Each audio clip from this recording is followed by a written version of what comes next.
After a while I left him.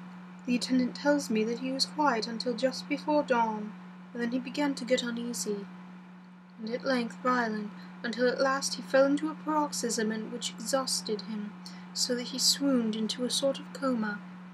3 nights has the same thing happened, violent all day, then quiet from moonrise to sunrise. I wish I could get some clue to the cause.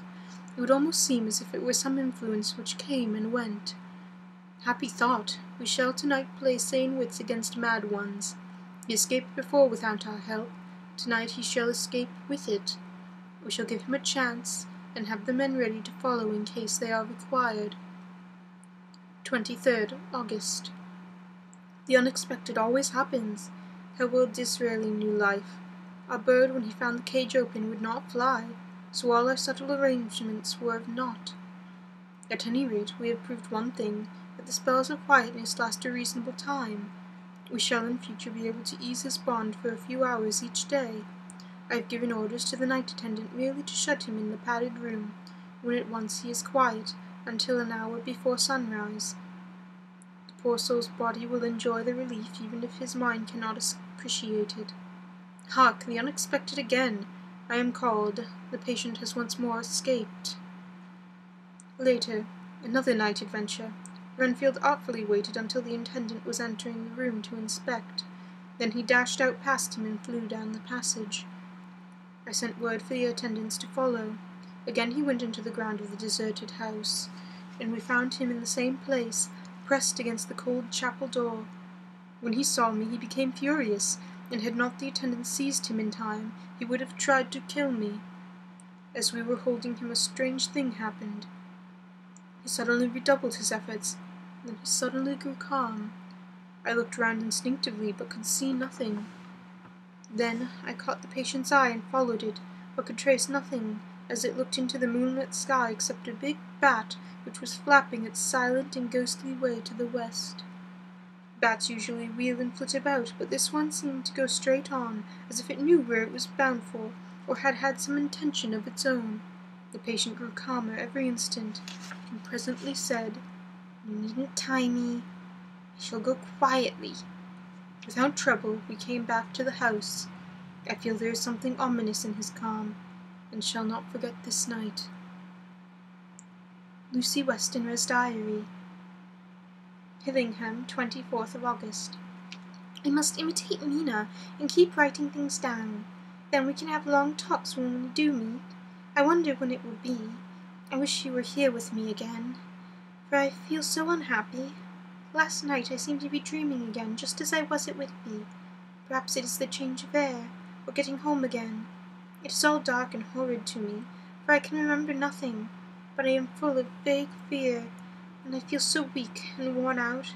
When Arthur came to lunch he looked quite grieved when he saw me, and I hadn't the spirit to be cheerful. I wonder if I could sleep in Mother's room tonight.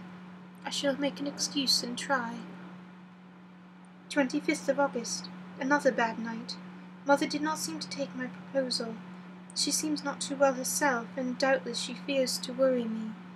I tried to keep awake, and succeeded for a while, but when the clock struck 12, it waked me from a doze, so I must have been falling asleep.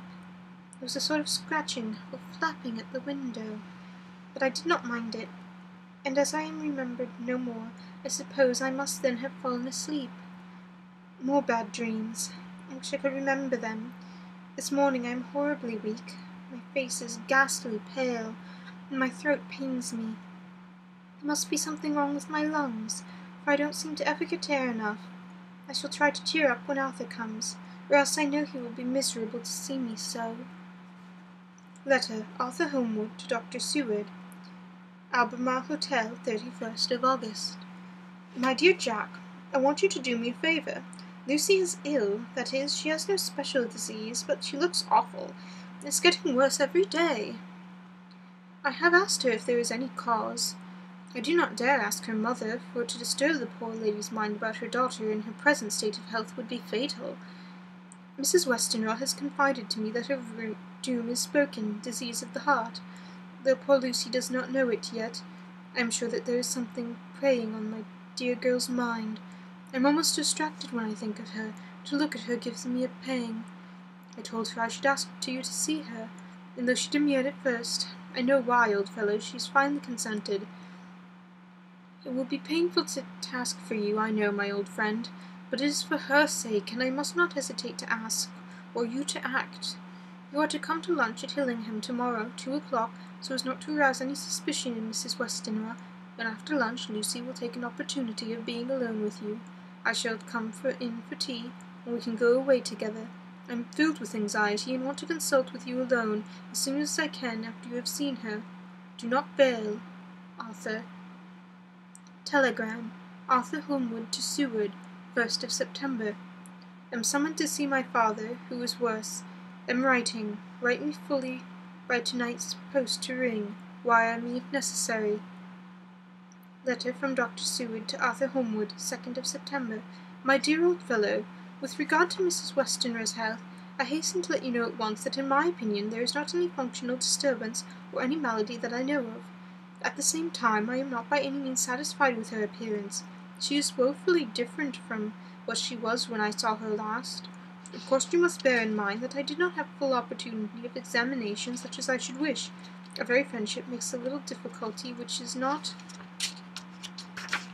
even medical science or custom can bridge over. I had better tell you exactly what happened, leaving you to draw, in a measure, your own conclusions. I shall then say what I have done and proposing to do. I found Miss Westenra in seemingly gay spirits. Her mother was present, and in a few seconds I made up my mind that she was trying all she knew to mislead her mother and prevent her from being anxious. I have no doubt she guesses, if she does not know, what need of caution there is. We lunched alone, and as we all exerted ourselves to be cheerful, we got, as some kind of reward for our labours, some real cheerfulness among us. When Mrs. Westenra went to lie down, and Lucy was left with me, we went into her boudoir. Until we got there her gaiety remained, for the servants were coming and going. As soon as the door was closed, however, the mask fell from her face, and she sank down into a chair with a great sigh, and hid her eyes with her hand. When I saw that her high spirits had failed, I at once took advantage of her reaction to make a diagnosis. She said to me very sweetly, "I cannot tell you how I loathe talking about myself." I reminded her that a doctor's confidence was sacred, but that you were grievously anxious about her. She caught on to my meaning at once, and settled that matter in a word. "Tell Arthur everything you choose. I do not care for myself, but all for him. So I am quite free."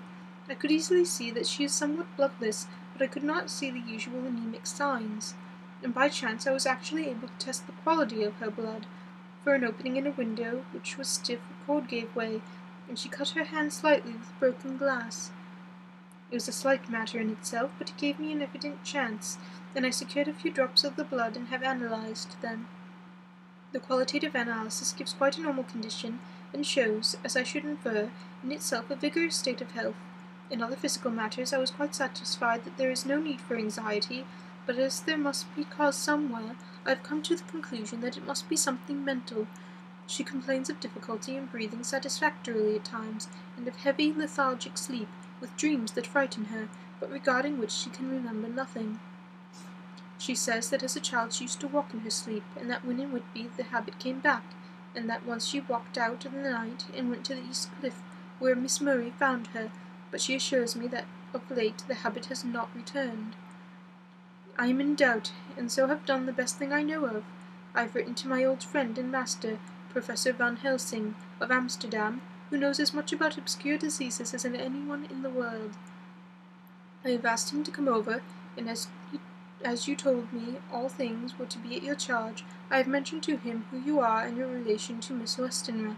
This, my dear fellow, is only in obedience to your wishes, for I am only too proud and happy to do anything I can for her.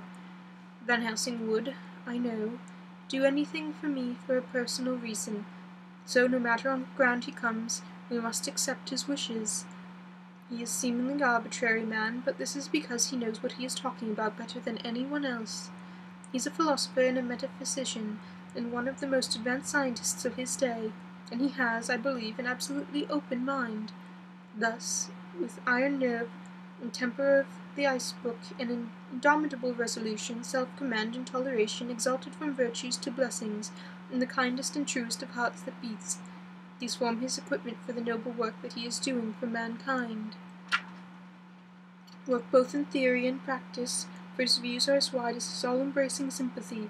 I tell you these facts that you may know why I have such confidence in him. I have asked him to come at once. I shall see Miss Westenra tomorrow again. She is to meet me at the stores, so that I may not alarm her mother by too early a repetition of my call. Yours always, John Seward.